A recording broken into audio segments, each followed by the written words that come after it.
आज का पाठ कुरिन्थियों के नाम संत पौलुस का दूसरा पत्र, अध्याय 5, वाक्य संख्या 14 से 17 तक। क्योंकि मसीह का प्रेम हमें प्रेरित करता रहता है। हम यह समझ गए हैं कि जब एक सब के लिए मर गया तो सभी मर गए हैं। मसीह सब के लिए मरे, जिससे जो जीवित है वे अब से अपने लिए नहीं बल्कि उनके लिए जीवन बिताए जो उनके लिए मर गए और जी उठे हैं। इसलिए हम अब से किसी को भी दुनिया की दृष्टि से नहीं देखते। हमने मसीह को पहले दुनिया की दृष्टि से देखा, किंतु अब हम ऐसा नहीं करते। इसका अर्थ यह है कि यदि कोई मसीह के साथ एक हो गया है तो वह नई सृष्टि बन गया है। पुरानी बातें समाप्त हो गई और सब कुछ नया हो गया है। आज का सुसमाचार संत यूहन्ना अध्याय 20, वाक्य संख्या 1 से 2, 11 से 18 तक। मरियम मगदलेना सप्ताह के प्रथम दिन तड़के मुंह अंधेरे ही कब्र के पास पहुंची। उसने देखा कि कब्र पर से पत्थर हटा दिया गया है।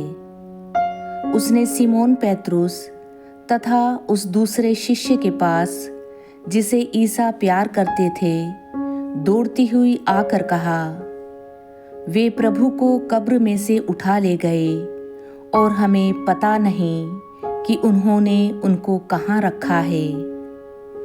मरियम कब्र के पास बाहर रोती रही।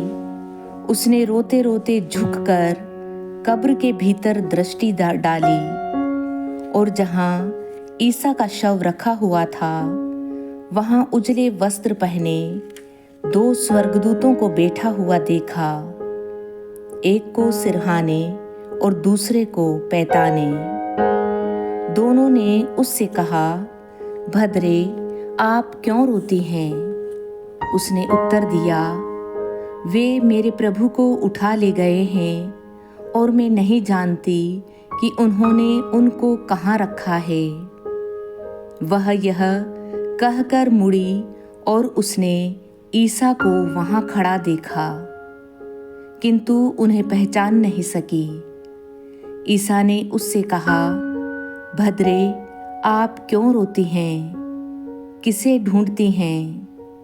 मरियम ने उन्हें माली समझकर कहा, महोदय, यदि आप उन्हें उठा ले गए तो मुझे बता दीजिए कि आपने उन्हें कहाँ रखा है और मैं उन्हें ले जाऊंगी। इस पर ईसा ने उससे कहा, मरियम।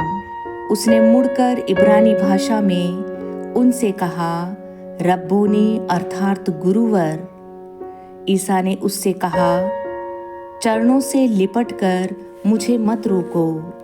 मैं अब तक पिता के पास ऊपर नहीं गया हूँ। मेरे भाइयों के पास जाकर उनसे यह कहो कि मैं अपने पिता और तुम्हारे पिता, अपने ईश्वर और तुम्हारे ईश्वर के पास ऊपर जा